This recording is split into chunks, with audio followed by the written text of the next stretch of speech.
2024 లేదా 25లో డిగ్రీ లేదా బీటెక్ చదివారా? సాఫ్ట్‌వేర్ జాబ్ కోసం ఎదురు చూస్తున్నారా? అయితే కోడ్ జ్ఞాన్ 100 డేస్ కోర్సులో చేరండి. జాబ్ సాధించండి. Welcome to Suman TV. నేను మీ సుమన్ టీవీ నాగ్. ఆడపిల్లలు ప్రతి ఒక్కరూ తప్పకుండా చూడాల్సినటువంటి వీడియో.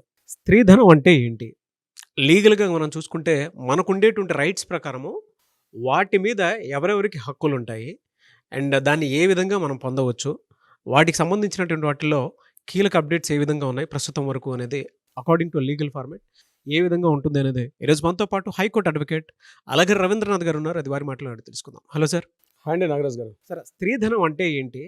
ఆడపిల్లలకి అది ఏ రకంగా సెక్యూర్డ్ డిపాజిట్‌గా ఉంటుందంటారు? అట్ ద సేమ్ టైమ్ ఆ స్త్రీధనం మీద ఎవరెవరికి ఏ ఏ విధంగా హక్కులుంటాయి? అండ్ ఎస్పెషల్లీ ఆడపిల్లలకి ఇచ్చినటువంటి ఆ స్త్రీధనంలో జనరల్‌గా వీళ్ళు ఏ విధంగా యుటిలైజ్ చేసుకుంటే బావుంటుంది? నాగరాజ్ గారు, స్త్రీధనం లేదా పసుపు కుంకుమల ఆస్తి అంటారు. అంటే వివాహ సమయంలో కానీ వివాహం తరువాత కానీ ఆడపిల్లలకి పెళ్లి సమయంలో తల్లిదండ్రుల నుంచి కానీ మేనమామ దగ్గర నుంచి కానీ అన్నదమ్ముల నుంచి దగ్గర కానీ లేకపోతే ఇతరత్ర బంధువుల దగ్గర నుంచి కానీ ఏదైనా ప్రాపర్టీ రూపంలో కావచ్చు, నగదు రూపంలో కావచ్చు, బంగారం రూపంలో కావచ్చు, లేదా షేర్లు, బాండ్లు, రకరకాల సోర్సెస్ ద్వారా వచ్చినట్టు ఏదైతే ఉంటుందో దానిని స్త్రీధనం లేదా పసుపు కుంకుమల ఆస్తి అంటారు. అంటే వివాహ సమయంలో ఇవ్వచ్చు, లేదా వివాహం తర్వాత కూడా కావచ్చు. ఏదైనా రిసెప్షన్ చేసుకునే సందర్భంలో ఒక్కోసారి రిసెప్షన్ చేస్తారు. అక్కడ రిసెప్షన్ ఇద్దరు నిలబడేటప్పుడు బంధువులందరూ కూడా గిఫ్ట్లు ఇస్తూ వెళ్తుంటారు. ఆ అమ్మాయి చేతిలో గిఫ్ట్ అంటే అమ్మాయి యొక్క ఫ్రెండ్స్ కనుక వచ్చి ఆ అమ్మాయి చేతిలో గిఫ్ట్లు పెట్టి వెళ్తుంటారు. అబ్బాయి కొంతమంది తెలిసిన వాళ్ళు అబ్బాయి చేతిలో గిఫ్ట్ పెట్టి వెళ్తారు. కొన్ని సందర్భాల్లో పెళ్లి జరుగుతున్న పెళ్లి తంతు సమయంలో కూడా ఆడపిల్లలకి చదివింపులు చేస్తారు. అంటే అబ్బాయికి చదివింపులు చేస్తారు. అటువంటి సందర్భాల్లో కూడా అమ్మాయి కొంతమంది నగదు రూపంలో కావచ్చు, లేదా ఇతరత్ర రూపంలో కూడా గిఫ్ట్లు, బహుమతులు, లేదా కొంతమంది దగ్గరగా వాళ్ళైతే కాస్త సాలిడ్గా ఉన్న వాళ్ళైతే ప్రాపర్టీస్ని కూడా ఇస్తారు. అంటే 100 రూపీస్ బాండ్ పేపర్ మీద ఇగో ఈ ప్రాపర్టీ నేను నీకు ఇస్తున్నానని చెప్తే కూడా పత్రాలు కూడా ఇచ్చే సందర్భాలు ఉంటాయి. అంటే స్త్రీధనం లేదా పసుపు కుంకుమల ఆస్తి అంటే వివాహ సమయంలో కానీ వివాహం జరిగిన తర్వాత కానీ ఆమెకి చెందినటువంటి ఏదైతే వచ్చినటువంటి నగదు రూపంలో కావచ్చు, ఇతరత్ర ఏ రూపంలో వచ్చినటువంటి దీన్ని స్త్రీధనం లేదా పసుపు కుంకుమలు ఆస్తి అంటారు. అయితే ఇతర విషయాలు పక్కన పెడితే ప్రాపర్టీస్ని ఎలా చేయాలి అని చెప్పే ప్రయత్నం చేస్తాను నాగరాజు గారు. ఆమెకి ఈ రకంగా ప్రాపర్టీ కానీ నగదు రూపంలో కానీ వచ్చినట్టయితే వాటిని ఎలా డిసైడ్ చేస్తారు? ఇక్కడ దీనికి పర్టికులర్గా అంటే 1932 ఉమెన్స్ ప్రొటెక్షన్ యాక్ట్ అని ఒక యాక్ట్ ఉంది. అందులో క్లియర్గా దీనికి సంబంధించి చెప్పడం కూడా జరిగింది. అలాగే హిందూ వారసత్వపు చట్టం, హిందూ సెక్షన్ యాక్ట్ అంటారు 1956, దానిలో కూడా దీనికి సంబంధించి చెప్పడం జరిగింది. అలాగే హిందూ వివాహ చట్టం 1955, దాంట్లో కూడా దీనికి సంబంధించి సెక్షన్ 18, సెక్షన్ 13 సెక్షన్ 18 వరకు ఉన్నటువంటి సెక్షన్స్ అన్నీ కూడా క్లియర్గా దీని గురించి మెన్షన్ చేయడం జరిగింది. అంటే ఆడపిల్లకి ఏ రూపంలో వచ్చిన ప్రాపర్టీ అయినా దానికి సంబంధించిన పూర్తి హక్కు ఆమెది మాత్రమే చెందుతుంది. దీని మీద అత్తమామలకు కానీ అన్నదమ్ములకు కానీ ఇతరత్ర ఏ రూపంలో కూడా వచ్చే వాళ్ళ మీద వాటి మీద అధికారం అయితే లేదు.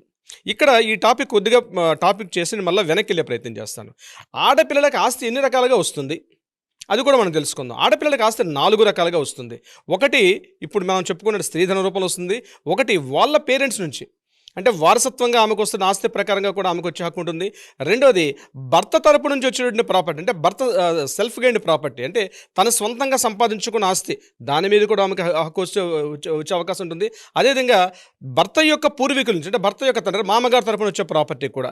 ఇట్లా 4 రకాలుగా ఆమెకు ఆస్తి వస్తుంది. 4 రూపంలో మాత్రమే ఒక మహిళకు ప్రాపర్టీ వచ్చే అవకాశం ఉంటుంది. అందులో ఈ యొక్క మిగిలిన ప్రాపర్టీస్కి వారసత్వాలు, హక్కులు, మిగిలిన అవకాశాలు ఉంటాయి. కానీ స్త్రీధన రూపంగా ఏమైతే ఆమెకు ప్రాపర్టీ వస్తుందో దాని మీద పూర్తి హక్కు ఆమెకు మాత్రమే చెందుతుంది. డౌరీ ప్రొటెక్షన్ యాక్ట్ 1961లో ఉంటుంది. అంటే ఆడపిల్లలకి డౌరీ ప్రొటెక్షన్కి సంబంధించి కూడా ఉంటుంది. అంటే ఇక్కడ ప్రాపర్టీని బలవంతంగా తీసుకున్నట్లయితే అమ్మాయి తరపు నుంచి కానీ వాళ్ళ యొక్క బంధువులు, అంటే అమ్మాయి తరపు యొక్క ఫాదర్ మదర్ నుంచి కూడా ఒక ప్రాపర్టీ తీసుకుంటారు. అబ్బాయి వాళ్ళు రాయించుకొని ఏదో తంతు చూపించాలని చెప్పి అమ్మాయి పేరు మీద ఇస్తున్నట్టుగా చూపిస్తారు ఆ యొక్క వివాహ సమయంలో కూడా. సో DP యాక్ట్ కూడా క్లియర్గా చెప్తుంది. ఇందులో కూడా అమ్మాయికి సంబంధించిన స్త్రీధనం ఏదైతే ఉందో దీని మీద కూడా హక్కు పూర్తిగా ఆమెకు మాత్రమే చెందుతుంది. దీన్ని లీగల్ ప్రొటెక్షన్ చేసుకోవాల్సిన అవసరం ఉంది. అంటే ఒక స్త్రీధన రూపంగా ఆమెకు ప్రాపర్టీ వస్తే ఆ ప్రాపర్టీని యాస్టీస్గా ఇమీడియట్గా రిజిస్ట్రేషన్ చేసుకోవాలి. ఆ ప్రాపర్టీని ఆమె ఎవరి రూపకంగా వస్తుందని సేల్ డీడ్ చేసుకోవాలి. గిఫ్ట్ డీడ్ కాకుండా సేల్ డీడ్గా చేసుకున్నట్టయితే ఆమెకి దానిపైన పూర్తి హక్కులు ఉంటాయి. బ్రతికున్న సందర్భంలో ఈ యొక్క ప్రాపర్టీ మీద సోదరులు కానీ లేకపోతే భర్త తరపు బంధువులు కానీ, భర్త కానీ, లేదా మేనమామలు కానీ, లేదా మామగారు కానీ ఎవరు కూడా ఈ ప్రాపర్టీ మీద ఎటువంటిది వేసే అవకాశం లేదు. దీనికి సైటేషన్ సుప్రీంకోర్టు ఒక తీర్పు మీద కూడా ప్రతిభారాణి వర్సెస్ సూరజ్ కుమార్ అని చెప్పి అతని మీద ఈ చెప్పిన జడ్జిమెంట్లో క్లియర్గా చెప్పారు. ఈ ప్రాపర్టీ మీద ఆమెకు పూర్తి హక్కు ఉంటుంది, దీని మీద ఎవరికి కూడా హక్కు లేదు. ఆమె ఈ ప్రాపర్టీని తన వయసు తర్వాత దాని మీద ఆవిడ మార్టిగేజ్ చేసుకోవచ్చు, లేక లోన్ పెట్టి లోన్ తీసుకోవచ్చు, లేదా ఆమె తదనంతరం ఆ ప్రాపర్టీ మీద మిగిలిన పిల్లలకి వారసత్వ హక్కులు వస్తాయి తప్పించి ఆమె బ్రతుకున్న సమయంలో ఈ ప్రాపర్టీ మీద ఎవరికి హక్కులు లేవు. దీని మీద ఎవరు కూడా కేసు ఫైల్ చేసే అధికారం కూడా లేదు, స్త్రీధన రూపంగా వచ్చేది. ఇది ప్రాపర్టీ వరకు ఉన్నటువంటి అసెట్స్. అయితే మిగిలిన షేర్స్, బాండ్స్ ఏమైనా వస్తే వాటిని కూడా ప్రొటెక్ట్ చేసుకోవాల్సిన అవసరం ఆ అమ్మాయికి ఉంటుంది. బంగారు రూపంలో వస్తే ఆ బంగారాన్ని కూడా ప్రొటెక్ట్ చేసుకోవాల్సిన అవసరం ఉంటుంది, అది కూడా మెన్షన్ చేసుకోవాలి. దీన్ని క్లియర్గా ఆవిడ విల్లు రాసుకున్న అధికారం ఉంటుంది. ఈ ప్రాపర్టీ తన స్వాధీనంగా లెక్క వేస్తాం కాబట్టి ఈ ప్రాపర్టీ పూర్తిగా ఏదైతే ఉందో తను ఎవరికి అనుకుంటే వారికి ఆమె తదనంతరం కావచ్చు, లేకపోతే ఆమె ఇష్టపూర్వకంగా దాన్ని ఏమైనా చేసుకునే హక్కు, దారిని పోనే దాని కూడా ఇచ్చుకునే అధికారం ఆమెకు ఉంటుంది తప్ప దీని మీద మాకు హక్కు ఉందని చెప్పి భర్త కానీ పిల్లలు కానీ ఎవరు కూడా దీని మీద కేసు ఛాలెంజ్ చేసే అవకాశం అయితే ఎట్టి పరిస్థితులు ఉండదు. నాగరాజ్ గారు, ప్రతి ఒక్క ఆడపిల్ల ఈ వీడియోని 1-2 సార్లు వినండి. ఎందుకు అనంటే ఎక్కడెక్కడ దేనికి సంబంధించినటువంటి అధికారాలు ఉన్నాయి, మీ హక్కులేంటి అనేటువంటి తెలుసుకునే బాధ్యత మీకు ఉంది. ఇవాళ మీకు అది తెలియకపోవటం వల్ల మీరు గ్రాంటెడ్గా మీ జీవితాన్ని తీసుకోవటం వల్ల ఈ విషయాలు మీకు అర్థం కావట్లేదు. ఎందుకంటే రేపటి రోజున మీ భవిష్యత్తును మీరు గనక చూసుకోలేదు అనుకున్నా కూడా మీకు మీరు నష్టాన్ని కొని తెచ్చుకున్నట్లే. అందుకే ఈ వీడియోని పూర్తిగా చేయడం జరిగింది. మీకు ఏదైనా డౌట్స్ ఉంటే మిమ్మల్ని సంప్రదించవచ్చా సార్? తప్పనిసరిగా నాగరాజ్ గారు ఆ కింద స్క్రోల్ అవుతున్న నెంబర్ని కాంటాక్ట్ చేసినా, లేదా అట్లీస్ట్ వాట్సాప్లో డీటెయిల్స్ పంపించిన మన లీగల్ టీం వాళ్ళకి అప్రోచ్ డీటెయిల్స్ అన్ని కూడా అందజేసే ప్రయత్నం చేస్తారండి. అట్లీస్ట్ మీరు అపాయింట్మెంట్ తీసుకున్నా కూడా దానికి సంబంధించినటువంటి పూర్తి వివరాలు మీరు తెలుసుకోవడానికి అవకాశం ఉంటుంది. మీకున్న అధికారాలు మీకే తెలియకపోతే రేపటి రోజున, అంటే ఈ రోజు అందరం ఇంట్లో బాగున్నట్టే ఉంటాము, బట్ కొన్నిసార్లు తెలియకుండా ఏమవుతుందనంటే ఒకటేసారి మన జీవితాల్లో కరోనా ఏ విధంగా అయితే వచ్చేసిందో అలా జీవితాల్లో కొన్నిసార్లు మనకు తెలియకుండానే మనం బాగా ఉన్నాము అనుకునేటువంటి టైంలోనే ఎవరో తెలియకుండానే ఇంట్లో వాళ్ళని లాస్ చేసుకుంటాము, లేదంటే జీవితం ఒకటేసారి తలకిందులు అయిపోతూ ఉంటుంది.